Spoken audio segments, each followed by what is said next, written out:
भगवान के भजन में डूबे हुए हैं, तो ये समझिए कि प्रभु की कृपा मिली है, इसलिए ये भजन हो रहा है।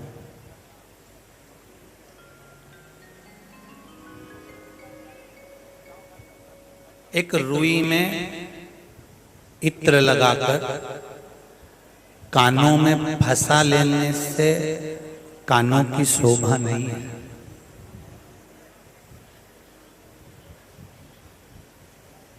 सुन लो सब, जितने आस्था चैनल पर सुन रहे हो, जितने फेसबुक यूट्यूब पर सुन रहे हो, और जितने माँ गंगा के पावन तट पर इस काशी की धरा पर सुन रहे हो, एक रुई में इत्र लगाकर कानों में फंसाकर कानों की शोभा नहीं है।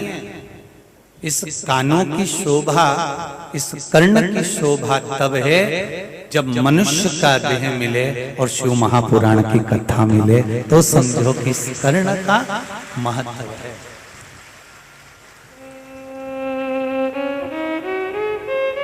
इसका आभूषण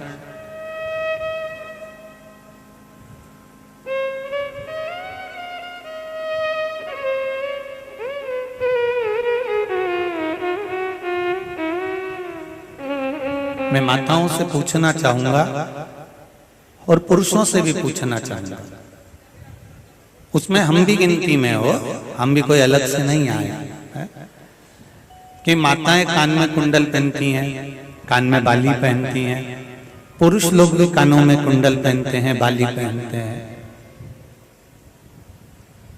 इसका महत्व क्या है?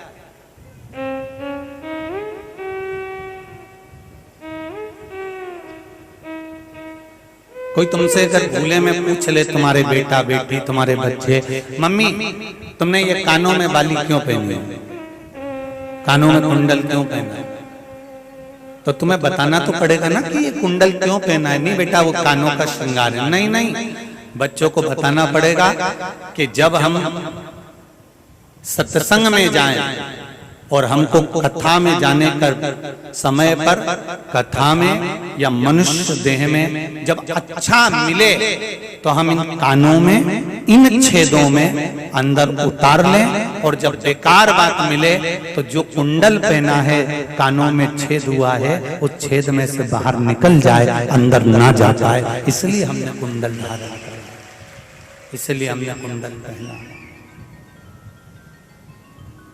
वो हमारे भीतर ना उतरे।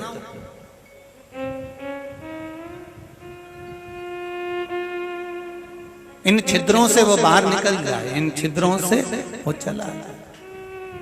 निंदा, बुराई, चुगली, गलत बातें, ये सब उस छिद्रों से बाहर निकल जाए, उन छिद्रों से चले जाए।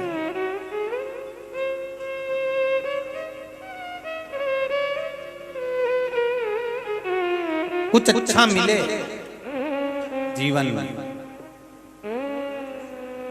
कुछ अच्छा प्राप्त हो जीवन में, तो इन श्रवण शक्ति से, इन कानों से अंदर प्रवेश कर जाए।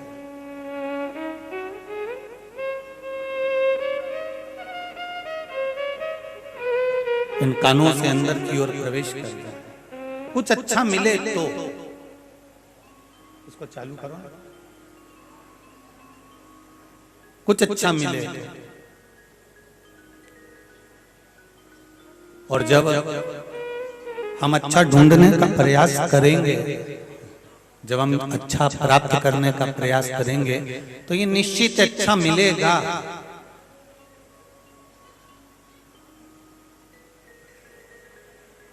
ये बिल्कुल निश्चित है। आपको जब प्यास लगे, आपको जब भूख लगे, तो आप भोजन ढूंढते हैं, प्यास लगे तो पानी ढूंढते हैं।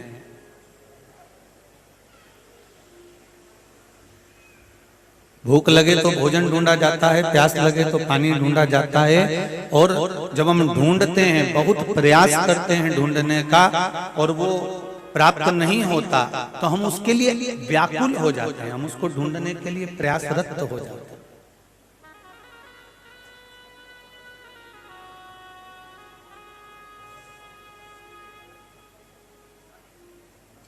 फिर हम प्रयास करते हैं कि कैसे भी कर उस स्थान पर पहुंच जाएं जहां पर भोजन मिल रहा है, उस स्थान पर पहुंच जाएं जहां पर पानी मिल रहा है, और वो पानी हमें पीने को मिलेगा तो हमारे जीवन का हमें आनंद की अनुभूति खुद हो जाएगी।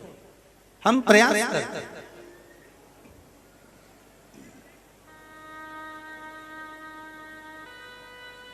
उसी तरह जैसे पानी को प्राप्त करने का प्रयास किया जा रहा है, भोजन को प्राप्त करने का प्रयास किया जा रहा है, इस उदर की तृप्ति के लिए, इस मन की तृप्ति के लिए, इस जिह्वा की तृप्ति के लिए, उसी तरह शिव महापुराण की कथा कहती है कि मनुष्य की देह प्राप्त करने के बाद हमें शंकर की भक्ति प्राप्त करने का, शिव महापुराण प्राप्त करने का कोई तरीका ढूंढ लेना चाहिए जिससे हमारा अंत समय और ये समय दोनों समर जाए और हम शिव की शरणागति में पहुंच।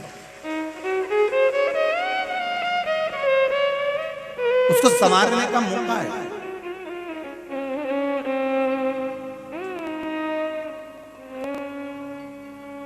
उसको संवारने का एक मौका मिला है मानव का देह। आपको कल भी कथा में कहा था 84 लाख योनियों में अंतिम योनि है मनुष्य का शरीर, मानव की देह।